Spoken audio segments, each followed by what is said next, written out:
जिला कांग्रेस कमेटी ने हीरो में चल रही मंदी को लेकर कलेक्टर को ज्ञापन दिया। सूरत के विश्व प्रसिद्ध ज्वेलर्स की अर्थव्यवस्था हालत बहुत खराब है। रत्न कलाकारों को सरकार की ओर से कोई लाभ नहीं दिया जाता है। पिछले काफी समय से मंदी का सामना कर रहे हैं। हीरा उद्योग में कारीगरों और जौहरियों की छंटनी हो रही है, जिसके कारण परिवार के सदस्यों को आर्थिक तंगी और सामाजिक अलगाव का सामना करना पड़ रहा है। कुछ मामलों में जौहरी अपना जीवन छोटा कर रहे हैं, जिससे परिवार पर विपत्ति का पहाड़ टूट पड़ा है। सूरत जिला कांग्रेस कमेटी ने उनके दर्द और पीड़ा से छुटकारा पाने के लिए कलेक्टर को एक याचिका जारी की। ताज़ा खबर देखने के लिए देखते रहिए स्टार न्यूज नेटवर्क। जय हिंद।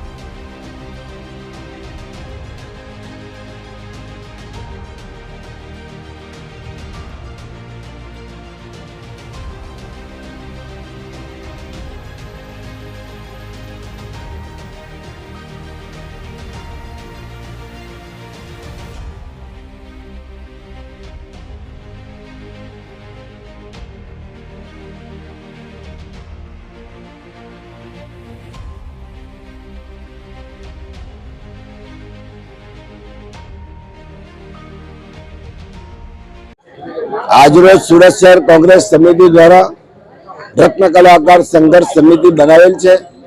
તેમના નેજા હેઠળ સુરત શહેર કોંગ્રેસ સમિતિના તમામ આગેવાનો અમે બધા કોંગ્રેસ પાર્ટીના તમામ આગેવાનો સહિત કલેક્ટરશ્રીને આવેદનપત્ર આપવા આવ્યા છે કે જે રત્ન કલાકારો આખા દેશના 90% હીરાને જો પ્રોવાइड करता है, आखा देशना भारत देशना जो 90% उत्पादन फक्त सूरत शहरનું છે અને એના રત્ન કલાકાર કામદારો કેટલા હશે।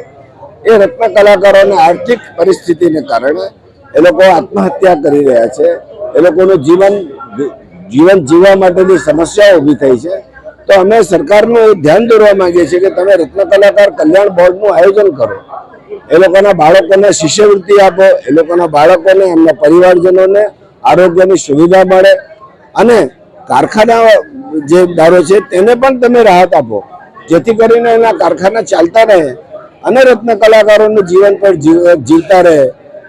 જે કામદારોએ લોન લીધી છે મકાન માટે, પોતાના રહેવાસી મકાન માટે, તેમાં ઈએમઆઈ ભરવા માટે એમને વ્યાજ માફી આપો।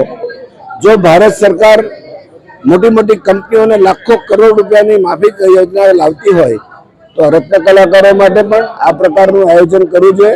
એ લોકોને વ્યાજ મુક્તિ આપવી જોઈએ। અમુક વર્ષ સુધી એ લોકોને લોન ના ભરી શકે તેમાં પણ રાહત આપવી જોઈએ।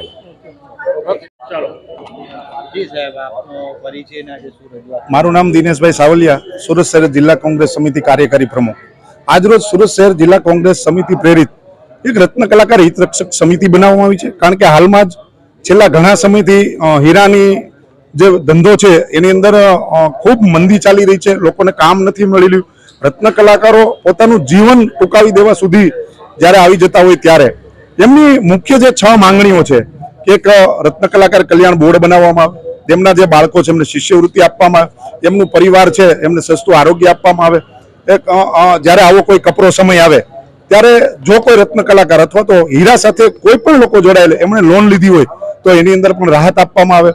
જ્યારે આવો કપરો સમય અત્યારે જે ચાલી રહ્યો છે એની અંદર હીરાની કોઈ ફેક્ટરી હોય કે નાની નાની કોઈ ઓફિસ લઈને બેઠા હોય તો એની અંદર એમને જે વીજ કનેક્શન આવે એમાં એને રાહત આપવામાં આવે અને એક રત્ન કલાકાર આવાસ યોજના બનાવવામાં આવે। અને જે રત્ન કલાકારો અત્યારે આપઘાત કરી રહ્યા છે એમને એક સર્વે થવો જોઈએ। એમાં ઘણા બધા રત્ન કલાકારો એવા છે કે એમને લોન ચાલતી હોય અને લોનના હપ્તા ન ભરી શકાતા હોય અથવા તો પરિવારનું ગુજરાન ન ચલાવી શકવાના કારણે એ પોતાનો જીવ ટૂંકાવી દેવા સુધી પહોંચી જતા હોય ત્યારે સુરત શહેર જિલ્લા કોંગ્રેસ સમિતિ આજે કલેક્ટરશ્રીને એક આવેદનપત્ર આપી અને રાજ્ય સરકાર સુધી આ માંગણી પહોંચાડી અને તાત્કાલિક આમનું નિરાકરણ આવે એના માટેના પ્રયત્ન કરવામાં આવશે।